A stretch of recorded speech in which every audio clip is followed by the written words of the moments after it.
Come on, it's just a TPS last night. Bakit natin lukuhin ang taong bayan? That's the problem with somebody who does not know the law. Ang conclusion niya, kahit nasabi kanino ko ikwento, either customs is incompetent or corrupt. Kasi kung ang mga backer nung mga nag-facilitate nitong pasok nitong droga na ito at iba pang mga smuggled goods sa ating bansa ay ando doon sa first family, isang anak at isang manugang ng presidente mismo. I am not a lawyer. But if you accuse somebody of something criminal in nature, ako imuuni mo ebidensya. Ugok ka!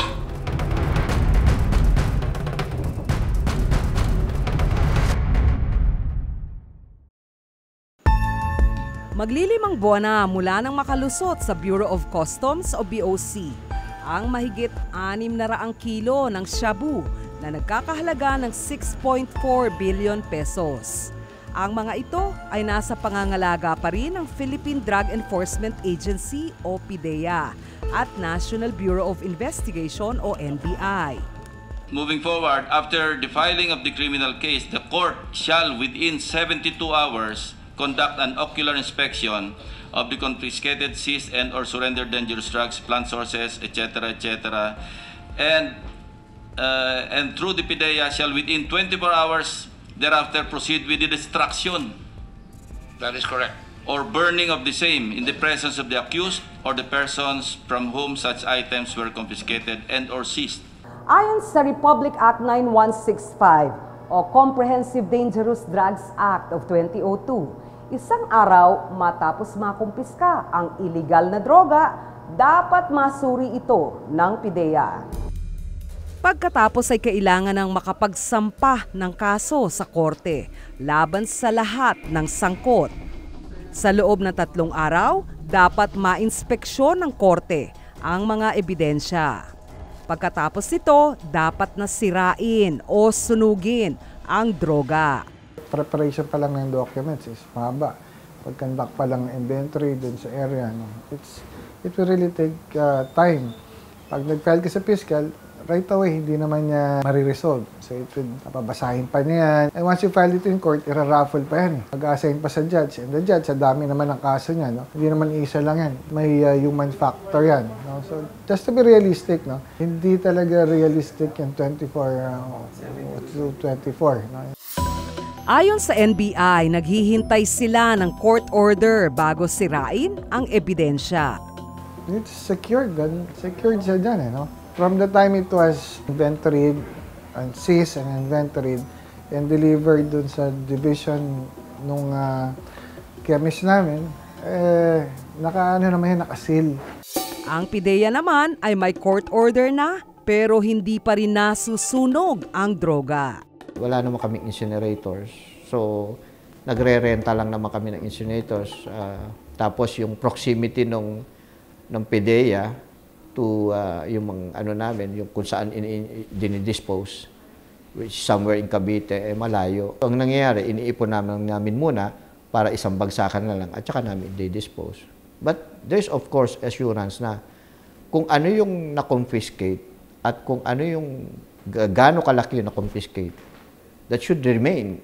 May 16, 2017, isang container galing China ang dumating sa Maynila. Mga gamit daw sa kusina ang laman nito.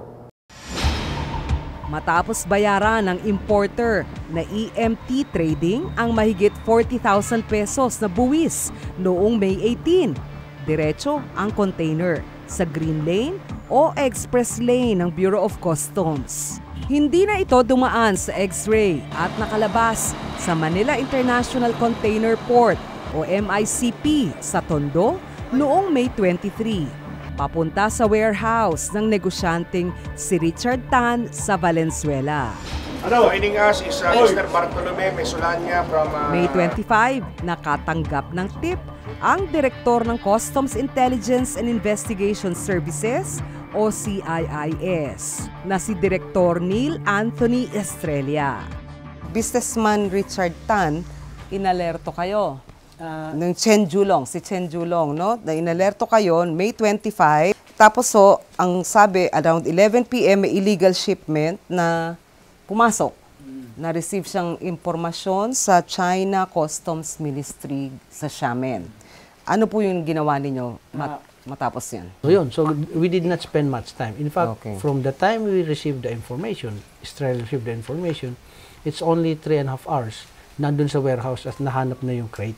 Ipinaalam ni Faeldon ang natanggap niyang impormasyon sa PIDEA at NBI. So I immediately called the director of PIDEA, si General Lapena. Sir, kako, pagpadala ka ng tao nyo dito kasi mukhang may shabu dito na na-aprehen ng ating tropa. That's around between 8:30 to 9. Now, sabi niya, Nick, wala ako dyan nasa probinsya ako. Pero padala ko yung regional director ng NCR. That was between 8:30 to 9. Nakarating po siya ng past 1 o'clock So it took him around 4 hours, longer than the time we received the information and apprehend it. Mas maiksi po na oras na gamit namin kaysa nung nag-react po yung PIDEA. Dahil nasa probinsya noon si PIDEA Director General Isidro La Peña, si Wilkins Villanueva, na Regional Director ng PIDEA NCR, ang ipinadala sa Valenzuela. And dinala kami doon sa warehouse ng Ohongfei. And then pagdating namin doon, bumulaga sa akin yung several plastic of methamphetamine, shabu, nakikita, ang dami. Sobrang dami, ang daming nagtatrabaho, nag-unload. So, nagpa-brief ako kay Director Estrella. Yun nga, to cut the story short, all of those stuff na naandon came from a cylindrical container. Yung last container nga is inilalabas pa nila yung shabu. Giit ni Villanueva, hindi raw sila nahuli sa pagpunta. Talagang nagkaintindihan lang kami mga 11:30 na ng umaga. Nakarating kami doon 1:30. From Quezon City to Valenzuela, it will take you 1.5 hours on a peak hour. So, hindi kami late. Late kaming sinabihan. While in fact, they already knew, according to their information, a day prior, 24 pa lang, 25 pa lang, alam na nila. We arrived there 26 in 1:30 in the afternoon. Nauna nang binuksan ng tauhan ng BOC ang mga container kahit wala pa ang PIDEA. Paano ho ba? Ano yung nakita ninyo at ano yung kalagayan ng shipment ng shabu? These are facts that have been established both Alright. house investigation. I think around 6 a.m. nabuksan nila yung unang cylinder. Okay. And it contains parang itsura shabu. But di pa nila ma-detect. So they continue to open the other crates. Kasi hindi mo pwedeng sabihin, that's really what I believe. Yeah. Itong isang container na to, Opo. ay mayroon lamang shabu, sabihin mo ng yung apat ay shabu pa rin naman. So maaring, so they continue to open it. Hindi pa nabuksan lahat nung dumating ako around 8 to 9. Opo. But meron na silang field testing kit. Kung PIDEA ang masusunod, hindi raw muna dapat na ginalaw ang mga ebidensya. Basta drugs ang pag-uusapan, isang tao lang dapat ang humawak niyan. Sa amin, ano yan holy, precious item. So, ang makakahawak lang doon will be the seizing officer. Ang pwedeng humawak noon. Dagdag pa ni Villanueva, magulo raw ang sitwasyon sa warehouse nang dumating sila. Dapat ang unang mong tawagan is PIDEA Nakaya niya nga tawagan si General La Peña Bakit hindi niya na matawagan before? Nagkagulo-gulo na nga sila because of that Na letting other agencies take care of their business other than PIDEA. It seems that PIDEA was warned or PIDEA was called pinakadulo na. Wala rin daw maayos na plano ang Bureau of Customs ng mga panahong iyon. May control yung operation para mahuli yung tatanggap. So we agreed, tatlo kami, NBI, si Director Estrella, tsaka PIDEA, ako. So yun na, while I was talking to my people na naandon, NBI are talking to their own people, bigla kaming nilapitan ni Director Estrella, and then we were told na mag-usap muna kami with the NBI with Commissioner Faeldon. After that, nag-usap, pinakilala, and then hindi pa kami nagsalita na agad siya dito sa customs. Sabi niya, dito sa customs, lahat ng ginagawa namin dito, totoo. Without us telling anything pa. So medyo nagulat kami ng NBI. Hindi pumayag si Faeldon na dalhin ang lahat ng shabu sa address ng consignee na si Fidel Anoche D. But I made that very clear. Pagdating ko pa lang, that I want the owner of the warehouse na kasama sa imbestigahan. Aarestuhin pa nga yung term ko. That's why when Director Villanueva insisted that all the shabu will be brought to the next address kay Anoche D, hindi ako pumayag. Sabi ko, ba't mo kailangan dalhin lahat yan dyan? Paano kung wala na si Mr. Anoche D dyan kasi whole day na niya tayong inaantay? Ibabalik niyo yan dito? And what about the evidence against the owner of this warehouse? That's why I insisted na yung isang crate na lang ang dalhin niyo doon. Kaya mahigit 100 kilo lang ng shabu ang dinala sa address ni D. The principle of control delivery is you deliver everything. Kasi kung isa lang di-deliver mo, kung ako yung nag-import, bakit ko tatanggapin? Isa lang, 5 yung ino-order ko. Sagutan, ayaw niya. Pinaliwanag ko kung bakit, na hindi pwede. And then, under the Republic Act 9165, ganito dapat. Tinanong niya yung may legal personality siya na tinanong. May mention about customs memorandum order. So, ganun pa rin yung opinion na pwede na yung isa. Ayon kay Faeldon, gusto raw palabasin ng PIDEA at NBI na joint operation ang pagkakasamsam sa mahigit 600 kilo ng shabu. Joint intelligence operation. Come on, it's just a TPS last night. Bakit natin lukuhin ang taong bayan? Kasi kung dakit accurate, kung dakit truthfully, yun talagang yung sinabi ko sa kanila. Kaya galit na galit ako. Tama siya, sabi niya galit na galit ako. That's the problem with somebody who does not know the law. That's the problem with the head of an agency or a bureau na hindi alam kung ano ang batas na kanyang ginagalawan, particularly Republic Act 9165. Under Section 86, we should be the lead agency. Kasi kung hindi, bakit pa niya tinawagan si General La Peña in the first place? Kung ayaw pala nila kaming isama, hindi na sana nila kami tinawag. Hindi pa kami ng problema ka-attend the Senate hearing. But the point is, he understood that kailangan niya ang PIDEA. Bakit on that time, bakit irregular na yung decision mo? Natuloy ang controlled delivery kay D na hinuli ng NBI. Si Fidel Anoche D ay caretaker ng warehouse. Naroon din ang kanyang kapatid noong dinala ang shabu. Kasalukuyang nakakulong si D sa Valenzuela City Jail. Do you swear or affirm to tell the truth, the whole truth, and nothing but the truth in this proceeding? Nitong Hulyo, ipinatawag sa Senado ang mga opisyal ng BOC, PIDEA at NBI. Kinwestiyon ng Senado kung bakit nakalusot ang shabu sa Manila International Container Port. Ang conclusion dyan, kahit nasabi kanino ko ikwento, either customs is incompetent or corrupt. Ngayon ang tanong, ilan pa ang lumabas na hindi natin alam? Halos 10,000 container ang pumapasok sa Bureau of Customs kada araw.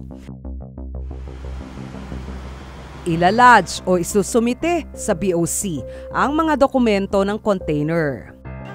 Automated system o makina ang namimili kung papaano i-inspeksyonin ang mga ito Depende sa nakadeklarang laman at lugar na pinanggalingan.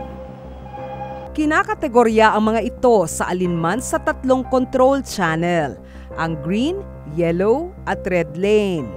Ang mga importer sa mahigit 1 taon nang may transaksyon sa Bureau of Customs ay diretso sa green lane. Hindi na ito iniinspeksyon. Sa yellow lane naman napupunta ang container ng mga bagong importer. Ang container ng mga importer na may kaduda-dudang track record dadaan sa red lane. Sasailalim ito sa masusing pagsusuri gaya ng x-ray at physical examination. Madalas po bang nangyayari yon na single proprietor, first time, tapos nag-green agad, hindi na encode yung kanyang TIN? Pero gaano ho kadalas na nagaganap yon? O ito ba fluke lang? 1 in 100 cases na dapat hindi nangyari? Dapat kasi talaga, the system is dapat mag-select siya ng at least 20% of all the entries every day, magre-red. Alright. Then siguro mga 60% goes to yellow. Okay. Okay. And then yung green is naka-default siya ng at least 20%. Alright. Pag yellow is we have to examine the collector and the examiner sa port must examine more thoroughly the documents. Alright. Pag red, X-ray. dapat x-ray na siya at X-ray. physical inspection. Okay. That's why itong dalawa dapat Uh-huh. HCMT dapat na-select na parameter. So that is where the failure is. Sa ngayon, lahat ng container na pumapasok sa BOC ay dadaan sa masusing pagsusuri. Yung suspension ng green lane, no time frame. But I'm watching it very closely. Kasi pag unti-unti magkaroon ng congestion, we expect that there will be a increase ng arrival ng mga container vans, ng mga goods this coming October and November because of the Christmas season. Tapos na ang investigasyon ng Senado. Ayon kay Blue Ribbon Committee Chairman Senator Richard Gordon, nakatakdang maglabas ng ulat ang komite tungkol sa resulta ng investigasyon. Can you please hurry up? 500 CIIS Director. Mahigit 2 buwan nang nakikita sa pagdinig ng Senate Blue Ribbon Committee si Mark Ruben Taguba II. Hindi ako naniniwala sa'yo, magbibigay ka ng pera sa taong hindi mo kilala para ayusin yung ilalabas mo sa customs. Siya ang pangunahing testigo sa pagpasok sa bansa ng mahigit 6 na bilyong pisong halaga ng shabu nitong Mayo. Your Honor, basta nagbibigay lang po kami sa kanila. Fixer o tagalakad ng papeles ng mga importer sa BOC si Taguba. Ito yung breakdown ng mga tinatarahan per container. Ito po ay from March 27 to 31 and April 3 to 7. So, total po niyan, 27,000 per container at ang for that week, for that duration is 489,600. So yan po ang total tara. Please proceed. Sa pagdinig ng Senado noong September 25, inilabas ni Taguba ang record ng mga text message at tawag niya sa ilang empleyado ng BOC. Ito po for the duration of 10 April. Nagpakita rin siya ng mga resibo at bank statement sa pagbabayad niya ng tara. Next slide, makikita yung mga sample ng mga binayaran. So, Umabot di umano sa 92 million pesos ang binayaran ni Taguba sa mga opisyal ng customs mula Agosto 2016. Per agency ito, so dito is CIIS Director. Ang collector niya is si May ng CIIS. Sino ba yung CIIS Director dito? Sabi mo. Si Colonel Neil Estrella po yan. So ito po, Friday po yan, 9:40 a.m. Sabi po niya, happy morning po, remind lang ni Sir Joel. Yung Joel po dito si Joel Pinawin at yung kay Director at sa kanya for your information yan. Yung director po si CIIS Director Colonel Neil Estrella. Your Honor, meron pong office, meron pong staff sa CIIS na may eskwento po, parang eskwento po ata yung last name, Your Honor. Pero wala po akong inuutos na maningil si May Escueto para po kay Colonel Estrella at para sa akin. Nagkakausap po kami, Your Honor. Ipakita mo nga kung paano kayo nagkakausap. So ito po, may call logs kami nung duration na yan, March 27 to 31 at April 3 to 7. You know, bank statements won't lie. Call logs won't lie. Text messages won't lie. Alam niyo, there's a saying, Mr. Chairman, ano, na nothing is in all the world is more dangerous than sincere ignorance and conscientious stupidity. Pero sabi ko, sa atin, tayo mga Pilipino, ang pinakamapanganib na tao, yung tanga na nagduduntunungan at yung korap na naglilinis-linisan. Para malinaw lang po, empleyado ba ng customs o may relasyon at ano ang relasyon ni Mark Taguba sa Customs Bureau? Hindi po siya empleyado, pero yung kanyang tatay ay matagal yata naging customs police. Okay. Bago nag-retire at matunog talaga yung Taguba dun sa customs. 3 ang negosyong nakarehistro sa Department of Trade and Industry o DTI sa ilalim ng pangalan ng mag-amang Taguba. Ang Taguba Cable TV at Taguba Resort sa Piat, Cagayan at ang Golden Strike Tracking Services. Ang negosyo naman na Golden Strike Logistics Incorporated, rehistrado sa Securities and Exchange Commission o SEC. Incorporator ang mag-ama nang itinatag ito noong 2014. Noong 2015, mahigit 140,000 pesos lang ang idineklara nitong kita. Pinuntahan namin ang opisina ng kumpanya batay sa inilista nito sa SEC records. Ayon sa master list ng mga tenant ng gusali sa Muntinlupa, walang Golden Strike Logistics Incorporated dito. May kumpanyang Wood Earth sa isang unit at ayon sa gwardya, ang may-ari nito ay isang Teresita Taguba, ina ni Mark. Nakalista rin bilang incorporator si Teresita Taguba sa SEC records ng Golden Strike Logistics Incorporated. Lisensyado at profesional na broker lamang ang dapat may transaksyon sa Bureau of Customs. Hindi lisensyado si Mark Taguba ayon sa Chamber of Customs Brokers Incorporated o CCBI. Sa kabila nito, marami siyang transaksyon sa customs. Una nang isiniwalat ni Taguba ang tinaguriang 3 o'clock habit o Payday Friday. Ang tara ay isang makalumang pamamaraan ng pagbibilang o pagtatantos. Sa sistema ng tara sa loob ng customs, nagbabayad ng tara kada container ang mga fixer sa ilang empleyado at opisyal para makaiwas sa inspeksyon at mapabilis ang proseso ng paglabas ng mga container. Umaabot daw sa 27,000 pesos ang tara kada container. Attorney Teddy Rabal, Attorney Marunilla, Director Estrella, Teddy Sagaral, Major Gutierrez, Maestre Campo po, Jason, Maita. Itinanggi ito ng mga opisyal na nabanggit. I categorically and specifically deny the allegations of Mr.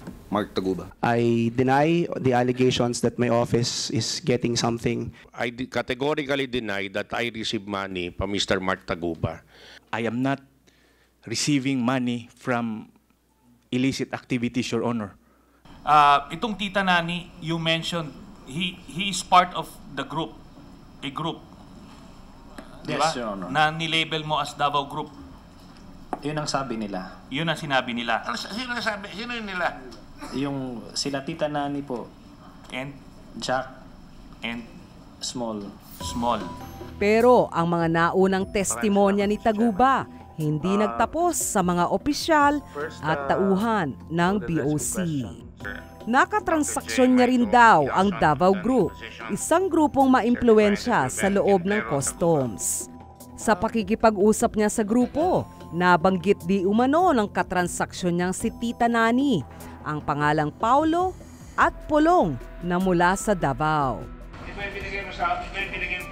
Kasama rin sa nabanggit sina Davao City Councilor Nilo Small Abellera, Attorney Manases Manscarpio, at isang Jack. So, January 11 po ito. Sabi, ang nakalagay po sa text niya, "Good day, M. Mark. Will make final arrangement with Jack. He is the handler of Paulo. Now we have to advance the enroll. He can fly down to Davao to arrange your meeting with Pulong ASAP. During the meeting, you personally turn over the 5 million. Same manner, you likewise turn over the LMLN to Jack when we meet." Mr. Taguba, i-clarify ko lang, you mentioned about the 5 million na dinala mo sa Davao nung nag-meeting kayo. Yes, Your Honor. Doon sa restaurant. Yes, Your Honor. Na-meeting mo, nakamit mo si Mr. Abellera, si Small. Yes, Your Honor.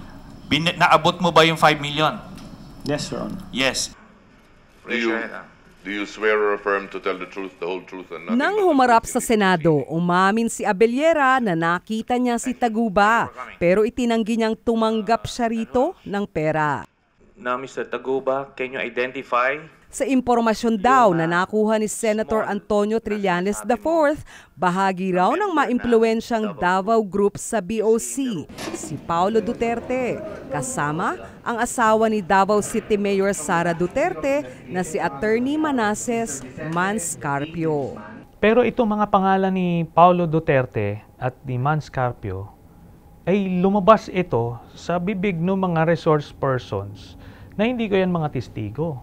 So, baka sabihin nila na inayos yan o pinulitika yan. Hindi, galing sa kanila. Tapos, may documentary evidence na kasi dun sa text exchange maliwanag na talagang itong si Paulo Duterte at si Manscarpio ang ipinapaareglo nito ni Taguba dun sa kanyang shipment na naharang. Bumisita di umano si Attorney Carpio sa opisina ni dating BOC Commissioner Nicanor Faeldon. Kayo po ba'y may personal na nalalaman tungkol kay Vice Mayor Paulo Duterte at sa mga transaksyon sa customs? It's just recent that ito yung akusasyon that he went, Attorney Carpio went to my office 5 times. Hindi naman po talaga, isang beses lang. Okay. And then the discussion was about yung kanyang kliyente doon. Mighty. And it's not Mighty. Ibang kliyente. And then ito naman si Paulo, 2 times daw. Talagang he never went to my office, si Paulo. Parehong humarap sa Senado sina Vice Mayor Duterte at Attorney Carpio. Pero itinanggi nila ang mga paratang. Once and for all, I now have the time to deny any and all baseless allegations thrown against me. My presence here is for the Filipino people and to my fellow Davaoenos to whom I serve. But I cannot answer allegations based on hearsay. I do not know Mark Ruben Taguba and have not met him. I am here before this committee to formally declare that I have no knowledge of or involvement in the illegal drugs shipment. Kasi kung ang mga backer nung mga nag-facilitate nitong pasok nitong droga na ito at iba pang mga smuggled goods sa ating bansa ay ando doon sa first family, isang anak at isang manugang ng presidente mismo, talagang malaki ang problema natin. So it shatters yung pagpapanggap nitong Duterte administration na ito na seryoso sila sa pagsugpo ng corruption at illegal drugs, yung pala sila yung nasa likod nito. I am not a lawyer. But if you accuse somebody of something criminal in nature, ako imuuni mo ebidensya. Ugok ka! Dili mo yung todo. Pero when the time comes, nga nahulog na siya sa iya, kinaputol na ihang pako sa kataas iyang lupad, ipakita na ko ninyo. Sa isang pahayag noong September 1, humingi ng paumanhin si Taguba sa pamilya Duterte. Wala raw kinalaman sina Vice Mayor Paulo Duterte at Attorney Manases Carpio sa kahit anong illegal na gawain sa customs. Hell is empty and all the devils are at the Bureau of Customs. And for the devils, the Bureau of Customs is heaven. A heaven that is a haven for crooks, criminals, malefactors, and faldons. Sorry, I meant felons. Dalawang names doon ang nasa listahan. Sa kanyang privilege speech noong Agosto, isiniwalat naman ni Senator Panfilo Lacson ang sistema ng tara sa loob ng BOC. 1,950 to 2,450 containers weekly are being facilitated by the so-called big players, broken down as follows. Ayon kay Senator Lacson, may regular na lagay sa mga empleyado at opisyal ng BOC mula sa mga maiimpluwensyang individual at grupo sa loob at labas ng BOC. Mula 200 piso hanggang 15,000 piso kada container ang tara o suhol. Inisa-isa rin ni Senator Lacson ang pangalan ng mga player o na mga nanunuhol. Pati na ang mga bagmen at kolektor ng mga opisyal. Would allow, consciously or otherwise, the convenient smuggling of tons of shabu into our country. Pero kahit na nakalusot na sa customs matapos magbayad ng tara, hindi pa raw natatapos ang lagayan sa mga opisyal. Ang tara dumodoble o triple pa raw kapag sinita ng Office of the Commissioner. Ano ba bang pruweba ang gusto makita ni Mr. Paeldon na mayroong corruption at abot sa kanyang opisina yung corruption? Even sa special staff order, siya lang ang talaga nag-a-approve yan eh. Loud whispers in the four corners of the Bureau of Customs compound tell of a 100 million peso pasalubong to the newly installed commissioner. 5,000 pesos to 10,000 pesos. Sa privilege speech ni Lacson nitong Agosto, una niyang isiniwalat na tumatanggap ng 19,000 hanggang 45,000 pesos na tara ang ilang opisyal ng Central Office ng BOC. Kasi merong, yun yung tinatawag kong doble tara ng doble kara. Nagtara na, napunta sa green lane, pinroses na, tatarahan pa ulit sa pamamagitan ng pag-issue ng special stop order. Please proceed. Sa ilang transaksyon daw ni Customs Fixer Mark Taguba II, hiningan daw siya ulit ng tara kahit pa nagbigay na siya noong una. So itong special stop na ito po yung matrix nung yung sa aking personal experience. So nandito po si Jojo ng AOCG, Tita Nani for Collector for IAS, at si Jojo Bakod Collector for AOCG, Noel, pagka wala po si Tita Nani, si Noel naman nagko-kolekta. So, ayan po, isang grupo po yan, si Jojo, Tita Nani, at si Noel. At si Noel naman po ang direct na inuutusan ni Milo Maestre Campo para sa mga voluntary upgrade. Si Major Telan naman ang witness for the SSPDC. Siya po yung physical na nandoon pagka nakakaroon ng examination sa mga alert. Ito yung special staff. So, ito yung sabi ko kanina, ito yung pang-dobleng tara. Di ba? Opo, opo. Ito yung, labas ito doon sa tara na regular. Opo. Pag na-special staff ka, luluha ka po ulit ng dugo, di ba? Yes po, Your Honor.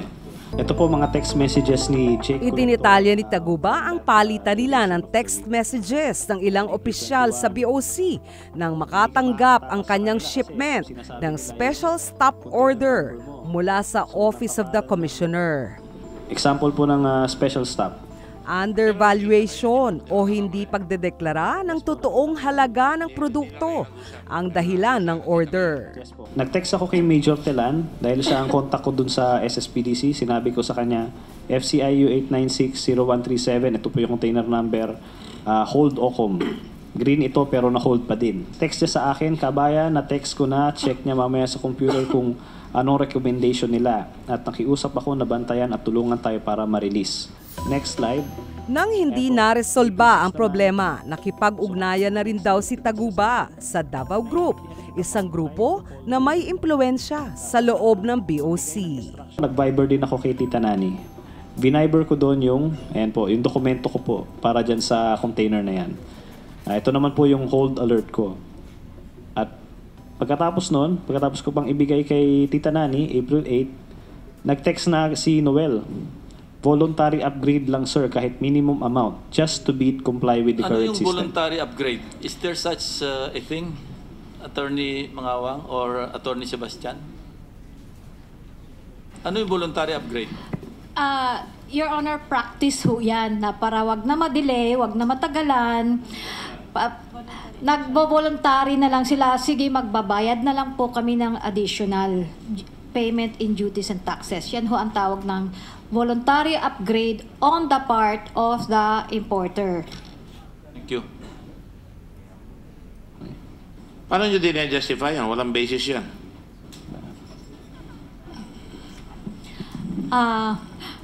Marami hong nangyayari. Mga mahimala. Well, usually, sir, Your Honor, pwede hong based on previous entries, previous declarations. Pero Mark, nakalagay, advice yan ni MM. Hindi naman si Marilyn Monroe yan, no? Hindi po. Sino yan? Si Milo Maestre Campo po yan. Kabilang sa mga sundalong rebelde sa tinaguriang Oakwood Mutiny noong 2003, si Milo Maestre Campo. Sa ilalim ni dating BOC Commissioner Nicanor Faeldon, siya ang naging direktor ng Customs Import Assessment Service o IAS. Ang nakalagay na pangalan, Tita Nani. We don't have any Tita Nani in Import Assessment Service. I am not receiving money from illicit activities, Your Honor. I'm contented with my sahod. Nagbitiw siya sa pwesto noong Agosto bilang delikadesa matapos maakusahang tumanggap ng tara. I can probably be a rebel but I'm not a thief. I don't get money from someone that I don't deserve. I work for my own money. Tanging ang Office of the Commissioner lang ang may kapangyarihang maglabas ng Special Stop Order. Sa SMS records na merong 50 mil para sa Office of the Commissioner para ma-lift yung Special Stop Order. Ang tanong, kung meron bang nangongolekta lang na hindi alam ng Commissioner? Ang sagot, bakit napipirmahan yung lifting ng Special Stop Order? Ibig sabihin, may nangyari o may nagawa yung 50,000 na para sa Office of the Commissioner. Sakit sa akin sabihin mo nakakawa ko.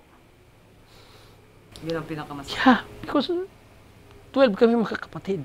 My father, he spent 42 years in government. He started as school teacher hanggang naging superintendent dun sa probinsya namin. They're the old school people that they beat you black and blue in even the fraction of dishonesty that you do. And I'm an old man. I'm old school. So telling me publicly that I stole, it hurts me. Because it's a lie. Mahigit 3 linggo nang nakadetine sa Senado si Faeldon. Sa kabila nito, hindi pa rin siya humaharap sa anumang pagdinig. Sinampahan niya ng ethics complaint si Senator Lacson.